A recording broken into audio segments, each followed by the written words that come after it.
Le Coran, c'est un livre spirituel, bien sûr, mais c'est aussi un test avec des principes économiques étonnamment clairs. Aujourd'hui, on va plonger dans sa vision du commerce face à l'intérêt, et c'est une distinction qui, on va le voir, résonne de manière assez forte dans notre monde financier actuel.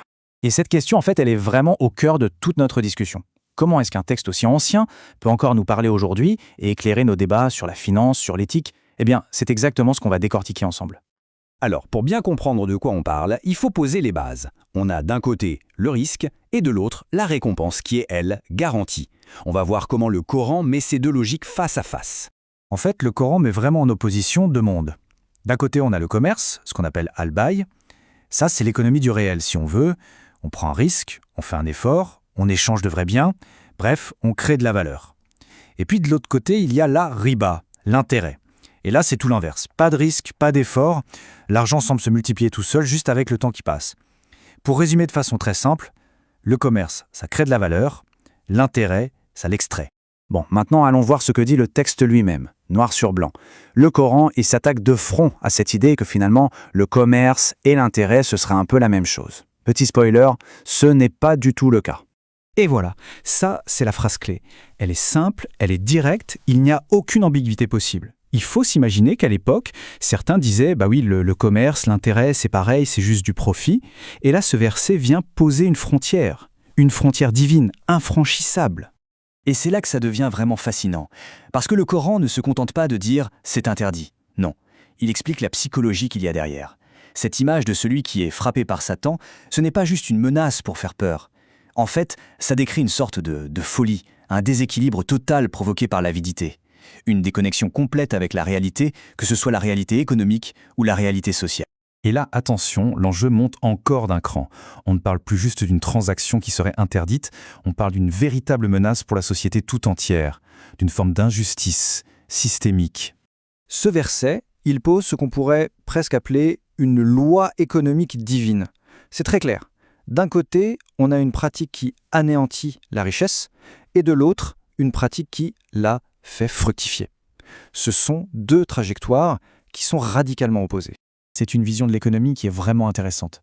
D'un côté, l'intérêt qui concentre la richesse entre quelques mains et qui finit par littéralement consommer la société, et à l'inverse, la charité, sadaka, ou la dépense sociale, infaq. Ce ne sont pas vus comme des pertes. Au contraire, ce sont des investissements. Pourquoi ? Parce qu'elles font circuler l'argent, elles régénèrent l'économie, et au final, elles renforcent toute la communauté.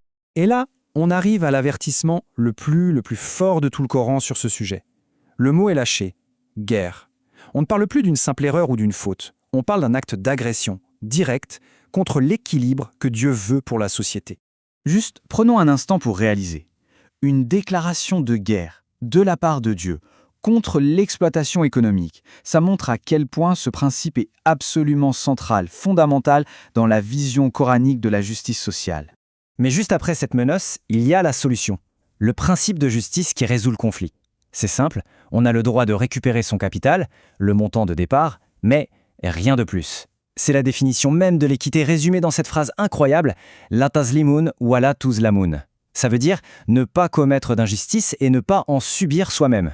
Ok, donc il y a la justice. Mais la justice seule, ça ne suffit pas toujours. Le Coran ajoute un autre pilier, tout aussi important, la miséricorde. La question est simple. Que faire quand quelqu'un est en difficulté et ne peut tout simplement pas rembourser ? Et ce verset, il introduit une dimension profondément humaine dans ce qui pourrait être un droit financier très froid. L'objectif, ce n'est pas d'enfoncer ou de punir celui qui est en difficulté. C'est de lui donner de l'air, de lui donner les moyens de s'en sortir.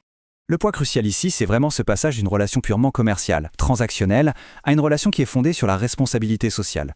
La loi, elle, exige de donner un délai, mais l'éthique, elle, encourage à aller encore plus loin, jusqu'à l'annulation pure et simple de la dette, ce qui est considéré comme le meilleur des actes.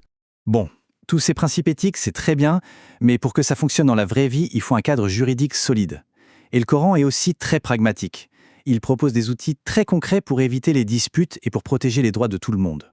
Et tenez-vous bien, le plus long verset de tout le Coran, il n'est pas sur la prière ou le jeûne, non. Il est entièrement dédié au contrat de dette.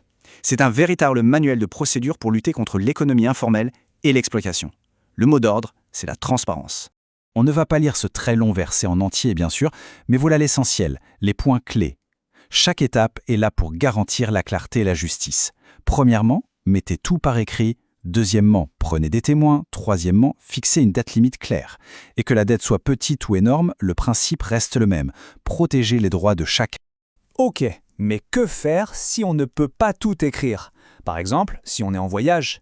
Eh bien, le Coran a prévu le coup, avec une alternative très pratique, le dépôt d'une garantie. Et c'est là qu'on voit vraiment tout l'équilibre du système. D'un côté, il y a les outils juridiques, les contrats, les garanties, des choses très concrètes. Mais au final, le Coran nous rappelle que la garantie ultime, la plus importante, c'est la taqwa, la conscience de Dieu. C'est l'intégrité de la personne, sa droiture, qui fait tenir tout l'édifice. D'accord, alors si on enlève l'intérêt, on met quoi à la place? C'est une bonne question. Et le Coran ne se contente pas de critiquer, il propose un modèle économique alternatif, complet et positif. Et voici, très clairement, les 3 piliers de ce modèle. D'abord le commerce, le vrai, celui basé sur le risque et la production. Ensuite, l'infaq, c'est-à-dire la dépense charitable, qui est là pour faire circuler la richesse.